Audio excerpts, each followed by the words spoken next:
That begs the question. I'm a little curious to ask you, all you gentlemen here, what was your first experience of alcohol? My first experience? Yeah, in terms of getting to know alcohol, because we're talking about you stick to what you know. About 16, I think. Yeah. At Brownell, Mackerson Stout, Yeah. Cream Label Stout. That made you fat. Yeah. Light Ale, Pale Ale, Light Ale. Bit bitter. Bitter, yeah. I'm trying to think of the old drinks that don't no longer exist, like Cream Label Stouts. Mackerson. Man's Cream Label, wasn't it? Yeah. Man's Cream Label. You used to choose your pubs Yeah. to go into because you wanted that. You wanted a man's cream label, then you go in a man's pub. Or if you want a Watney's Pale Ale, you go into a Watney's pub because they was all separated in those days. So you just go in for what you wanted to drink. Yeah, I started a beer man, yeah. Then I went to Covent Garden at 4 o'clock in the morning and I'd have hot milk and rum when I was 15, I suppose, 14. 15. Yeah, because it's freezing. We had winters in those times. Yeah. We don't have winters now. No. No. We used to go in with a big fur, a sheepskin coat above everything else and 3 pairs of socks on because you couldn't get any fur boots. Yeah. So then you could have whiskey and milk, hot milk and whiskey, hot milk and rum, or coffee, or just hot rum on its own. Because just to thaw you out. But the only time is you become alcoholic. Because at 4 o'clock in the morning, everybody's working over there in the old Covent Garden, and the pubs were open. Yeah. At that time in the morning. What was your earliest memory, or your very first of taking your first drink? Beer. Beer. Beer, Yeah. Any particular flavor? Local brewer. Yeah, local brewers. That's all I had. Still like beer? Yes, yeah. Wonderful. Yeah. Wonderful. Can I interrupt for a second? I'm just doing a poll. I want to know what your very first, your earliest memory of alcohol is. Being drunk. That's that one. I told him guys, my step-grandfather, it was at his funeral. And the British tradition is you all go in one room and have a drink. Yeah. And I see all these men standing there and they were taking these little glasses. And I thought, so what are they doing? I didn't take How old were you, by the way? Eh? I was only a little nip. I don't even think I couldn't have been up to 10. I must have been very, very young. Okay. Very, very young. So you started early. Oh yeah, I see these people going up to this. Well, it was a sideboard, wasn't it? Yeah, And they had these little drinks. And I thought to myself, well, if they're having one, I'll have one. So I used to go up there and just take one. And all of a sudden, somebody turned around and said, "Where's so and so keep going?" And they realised I was drinking this, and they pulled me away. That was frightened of me getting drunk, so I don't know how I had. But that's my earliest memory of alcohol. Very nice.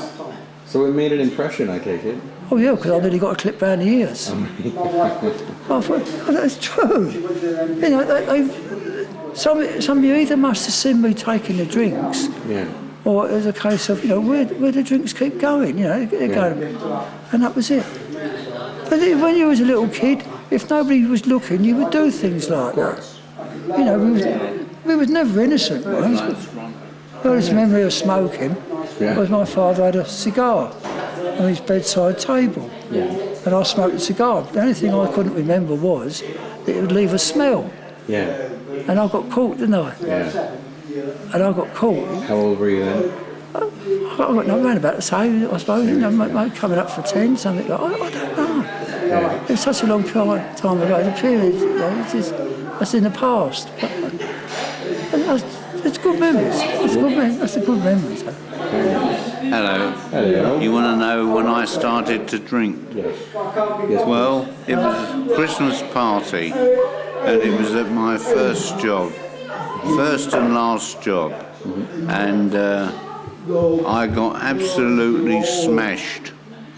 And I blame it all on the olives. It wasn't the olives at all, it was on whiskey. But there we are. And it was great, you know. I'll never forget it. There were all these lovely girls, you know, as there used to be at Christmas parties in the office, you know. And I sort of somehow staggered home. I don't know how I got home, but I managed to get home, and that was something else. That was, you know, and then that sort of established the Christmas precedent. Every Christmas, I ended up getting absolutely smashed at the office, and my wife used to say, "When's he coming home?" You know, and I used to stagger home from the station, and one year, the funniest thing that happened, I got a polystyrene box, and in it was a side of smoked salmon that a supplier had sent me, you know. And I sort of got home and staggered through the front door, and she said, "What have you got there?" I said, "It's a side of smoked salmon." She didn't understand what I was talking about because I was slurring so much. So she sort of slung it out onto the front lawn, and in the morning I came down and said to her, "Where's that polystyrene box gone?" "Oh," she said, "I slung it out on the front lawn." I said, "Oh, you shouldn't do that." I said, "That's the side of smoked salmon."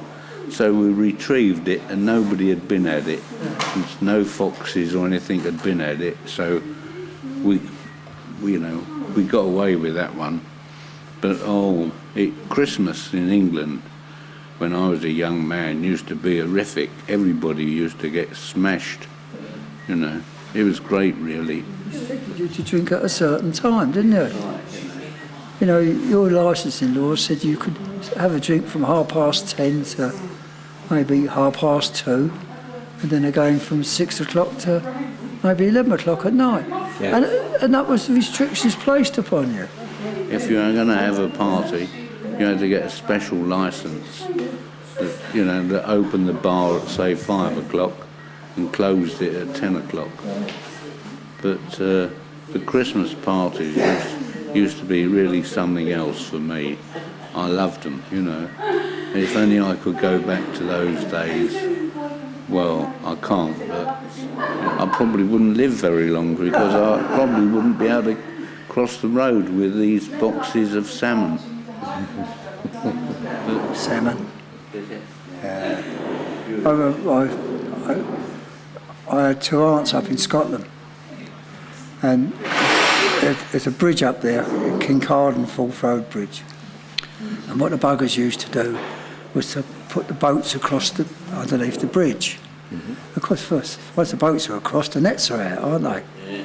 So you'll catch it there. They were catching salmon, and they used to go out at night.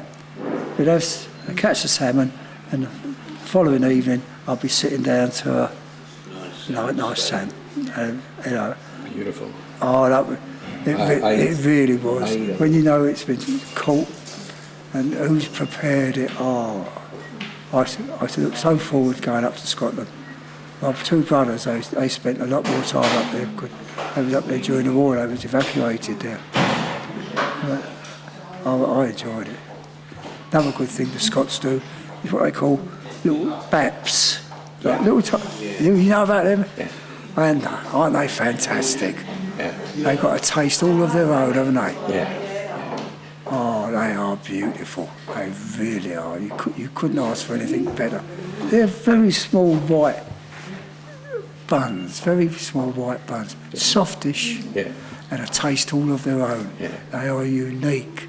And if anybody ever has a chance to have a proper one. Yeah. And I know what they say about bagels and everything else, you'll never beat one of these little baps. No. They are beautiful.